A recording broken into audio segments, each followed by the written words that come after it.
Here's what we're talking about in our lineup today here on The Now. We know that smoking can impact the people next to us, but you likely don't think about animals. The unintended effects, a new campaign springing up, and calls for changes after claims of 3 mix-ups at fertility clinics in 2 months, the process that critics say is making an impact outside the U.S. And one tough conversation about money you probably don't want to avoid having. And I'm Amanda Starantino. Thanks for watching The Now Indy. A program that aims to keep kids off the streets and out of trouble during the summer months is about to wrap up for the season. The city is hosting an end of summer celebration for the Safe Summer Initiative. You can go to 2 locations tonight, Frederick Douglass Park near 25th and Dr. Andrew J. Brown and Windsor Village Park off of 21st in Arlington. The celebration at Frederick Douglass Park begins at 7 p.m. and the one at Windsor Village starts at 8 p.m. The Safe Summer Initiative started in the beginning of July. Local community groups provide activities for young people. Organizers say the events are supervised but not policed, and there's something for everyone. Officials say the program has helped between 650 and 700 students this summer. Keeping families safe, one home at a time. That was the goal for the 3 organizations as they conducted a smoke alarm safety blitz in neighborhoods around the city today. Members of the Indiana Department of Homeland Security, along with the Indianapolis Fire Department and the Red Cross, went door to door speaking with residents about prevention, escape plans, and installing smoke alarms in homes that needed them. Nationally, 2/3 of fatal fires that occur are in homes with no working smoke alarms. So this is a serious issue. It's a serious issue in Indiana. The fire marshal's office tracked about 93 fatalities last year, which was an increase from the previous year. I think we're up to about 60 so far this year already, and that's just unacceptable for the fire marshal's office. Along with the usual smoke alarms, teams also installed alarms for the hearing impaired, which includes visual and vibrating components.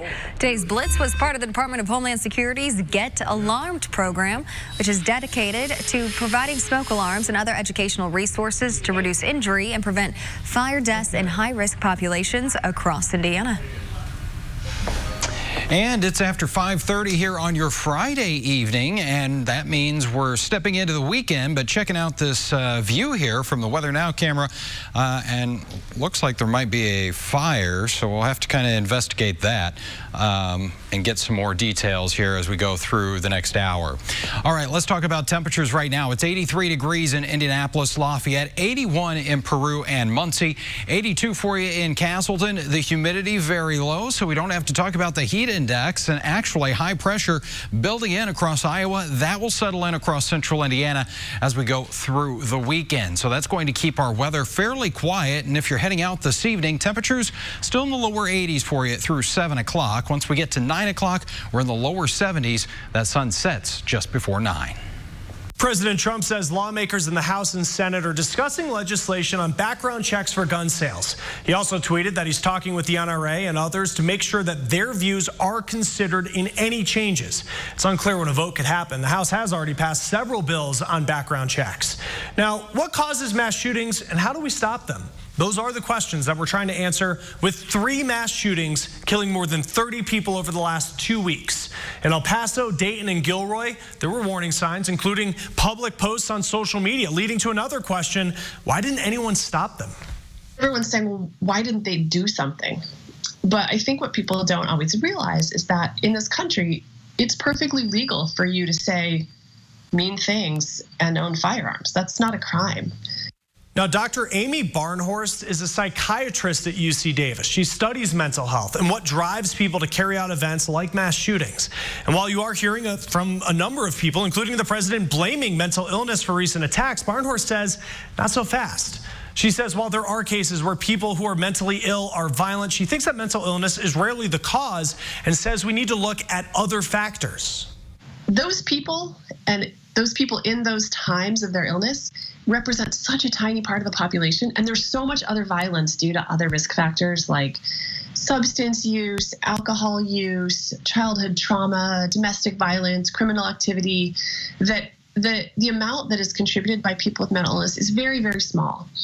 Now this week, the American Psychological Association pushed back as well. It released a statement saying routinely blaming people with mental illness for shootings creates an unfair stigma. Now they also point to stats saying mental illness rates in the U.S. are roughly the same as the rest of the world, yet the U.S. is dealing with events like mass shootings more often. Barnhorst says that red flag laws are a step forward that everyone should support on a national level. I think one of the beauties of the red flag law is that it doesn't ask for why somebody might be violent. It doesn't say, is this person mentally ill? Are they part of extremist ideology? Are they just angry and having a terrible day? It just cares that they might be violent and that they have that tendency. And so it's a way to really intervene at that moment of high risk, regardless of the reason. Now, President Trump says that he supports red flag laws. At least 17 states right now have some kind of legislation in place right now. All right, back in our lineup, you likely don't think about that smoking affects pets, but there's a new campaign trying to change that, the impact that it could be having beyond just secondhand smoke. Xfinity Mobile. Click, call, or visit a store today. Welcome back. Chances are you or someone you know is living with diabetes. Indianapolis resident Warren Mann will be among the hundreds of people participating in the 2019 Tour de Cure tomorrow. He was diagnosed with type 2 diabetes after realizing something just wasn't right physically. He was always tired, thirsty, and got up often during the night to go to the bathroom. Those are just some of the symptoms of this disease, which often goes undiagnosed because people ignore the signs. Warren says he's alive now because he did not ignore the symptoms. He says people in Indianapolis have a strong medical support system. We happen to be surrounded by great hospitals here in Indianapolis, and they equip you for the learning phase of how you can really dig down into this disease and help to control it. The Tour de Cure includes a walk, a run, and a biking event. Let's start the Now News feed. The president bringing the country's future with Huawei to the table when it comes to the trade war with China. The president says that he is going to cut ties with the Chinese telecom company unless there's a new trade deal. Huawei unveiled a new cell phone operating system today that it says will replace Google's Android. Some incredible new pictures of Jupiter's atmosphere from the Hubble telescope. Now you can see the planet's red spot and some clouds that are around it. The spot's a massive storm on the planet, and scientists think that it's shrinking after looking at this image after it's been raging for 150 years. Well, it should be obvious, but apparently people do need to be told not to pet bison. Yeah, the National Park Service just putting out this image here, making sure people know not to get too close. The image is a bison. It depicts what would happen if you touch them in the wrong spot, like petting on one spot on its side would pretty much mean at that point your vacation would be over. Now, this comes after at least 2 people have been hurt this summer getting too close to the animals. Well, we know that as bad as smoking is for your health, it's just as hard to quit. And there's a new campaign that is hoping to pull at smokers' heartstrings by giving them a little bit more motivation. And we are not kidding when they say they're going straight for your heart on this one. The campaign tells the story of a dog who goes everywhere with his owner who smokes. Now, eventually the dog's health starts to deteriorate. Then a trip to the vet reveals the dog has cancer. A quit smoking group out of New Zealand came up with this one. We talked to a vet who says it's really about more than just secondhand smoke when it comes to pets. Any of the smoke that's in the air, they can both breathe it in and then it can connect to their fur. And so not only do they breathe it in, but particularly their mouth is exposed as they go to groom themselves. Now, there is proof that those smoke particles on fur can cause mouth issues. Dr. Swanson says there really isn't a direct link between smoking and cancer in pets with that one, but smoking is linked to other severe cancers in animals because it changes cells' DNA. Dr. Swanson says that smoking can cause asthma and decreased endurance in pets. All right, let's get back to our lineup here on the Now, and there are calls for changes after claims of 3 mix-ups at fertility clinics in 2 months. We're going to talk about how these clinics are regulated and the process that critics say works outside the U.S. Only on RTV6 News.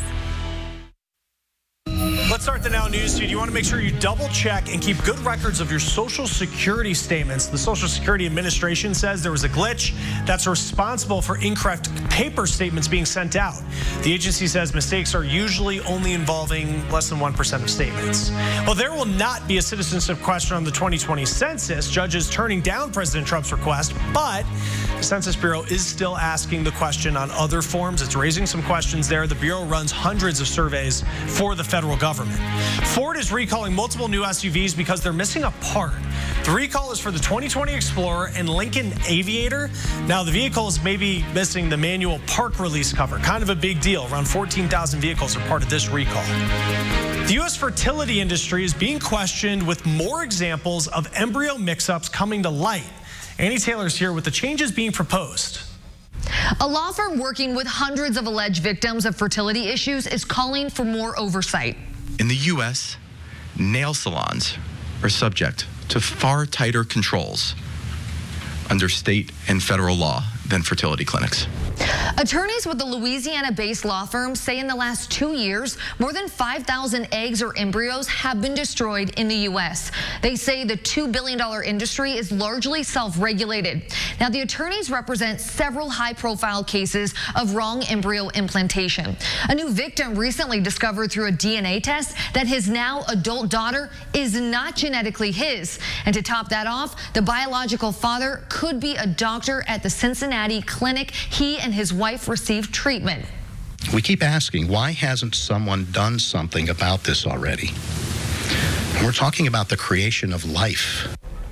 So the American Society for Reproductive Medicine suggests the FDA addressed wrong sperm use some 20 years ago with new reproductive tissue rules. Now, there are also federal requirements for reporting the outcomes of all IVF procedures. A few states regulate embryo labs, but the firm points to how the UK has handled reproductive practices for nearly 30 years. So a third-party agency does regular clinic inspections and posts them on a public website, and they can revoke licenses. But incidents at UK clinics are reported within 24 hours and also made public online. And there are strict rules for how samples are handled. And of the 80,000 fertility treatments in the UK in 1 year, there were issues with less than 1%. And there were no extreme errors like implanting the wrong embryo. Thank you, Annie. New subdivision homes are supposed to be trouble-free, but many people living in newer homes with vinyl siding are finding a problem that siding, it's melting. Consumer reporter John Matarese explains so you don't waste your money. Something strange is happening in newer subdivisions across the country. Vinyl siding is melting off homes. We went to one neighborhood where this is happening, and it's pitting neighbor against neighbor. Tommy Falls shows the warped vinyl siding on the side of his house. And literally, I mean, it's melted and curled. The cause? The sun reflecting off their neighbors' high-efficiency windows. That's according to inspectors with both their insurance company and the siding manufacturer. Every single person, whether it's the insurance company, the manufacturer, all said from her low E window reflecting. But Joni says replacing it would solve nothing. Unfortunately, no siding company will do it because they can't warranty it until her window is fixed. This neighborhood dispute all comes down to 2 windows that are apparently causing the problem. But it's been dragging on for more than 6 years and has become a nightmare for the homeowners. We need to fix it or we'll get fined. Joni says their neighborhood HOA is now threatening to fine them, but she says their neighbors balked at new windows. Has anyone offered to say, hey, we'll help you out? And we've tried, and no one will do it. It's very clear we can't do anything. The National Association of Home Builders has hundreds of complaints of this happening. It says if it does, ask your neighbors to change out to a standard glass window. Offer to split the cost with them, or offer to pay for a window screen. Window installer Bill Patterson says screens are the cheapest fix. I think the screen is a really good resolution to the issue. But that's not going to happen here because both parties have hired lawyers, and this may be going to court. It's just gotten to a point where we feel stuck. We can't win. The Falls neighbors are not talking, and their lawyer won't comment, which is why it's so important to have a good relationship with your neighbors. You don't waste your money. I'm John Matarese for RTV6. And a much calmer weather afternoon than what we had about 24 hours ago. Now we've gotten rid of the thunderstorms. We've got blue sky, a few fair weather clouds that are out there for us. And Morse Reservoir has been a pretty busy spot this afternoon. Seen a couple of boats out there right now. Our temperature 83 degrees in downtown, 84 in Greenwood, and 81 Muncie to Kokomo. As we go through the overnight, mostly clear skies for us, and those comfortable temperatures will continue with that lower humidity in place. 61 in the city. Many locations will be in the middle 50s to start off tomorrow morning. So maybe you've got some of that yard work you need to catch up on this weekend. Can't blame the weather and put that off because it does look like we'll have pretty ideal mowing conditions here, especially on Saturday. Then as we get into early next week, a couple of rain chances coming back into the forecast. Not going to have to deal with that, though, on your Saturday. Sunny start to the day. A few more clouds as we go through the afternoon, and those temperatures upper 70s at noon. Middle 80s for your afternoon high, right around average average for this time of year at 85 in Bloomington and Indianapolis, 81 in Peru and Muncie at 82 degrees. TrueCast, let's jump ahead now to Sunday afternoon. That's about the only chance we've got for a few showers around Fowler into Monticello. You can see that quickly, though, dissipates. So our rain chance only about 20% as we go into our Sunday afternoon. Next few days of your forecast, it is going to heat up again. After 85 tomorrow, we're in the upper 80s on Sunday, back into the low 90s Monday before a better chance for showers and storms comes our way Monday night into Tuesday. That'll take our highs beyond this 4-day forecast back into the middle 80s. Chris? Street drugs aren't the only thing that's fueling the nationwide opioid addiction epidemic. But for many addicts, their problem began with the doctor's prescription to manage chronic pain. Kai Beach with a look at a new effort to treat opioid addiction and chronic pain at the same time. They told me I was never going to walk again, and I was just in excruciating pain all the time. To numb that pain, doctors gave Kennedy a smorgasbord of prescription pills. 8 30-milligram oxycodone a day, 4 Dilaudid 8 a day, 4 morphine 60 a day. Which led to an opioid addiction that almost caused him to take his life. Thank God I was so banged up on pain pills that I nodded off to one side and my thumb hit the trigger and shot a hole in the ceiling, but missed me.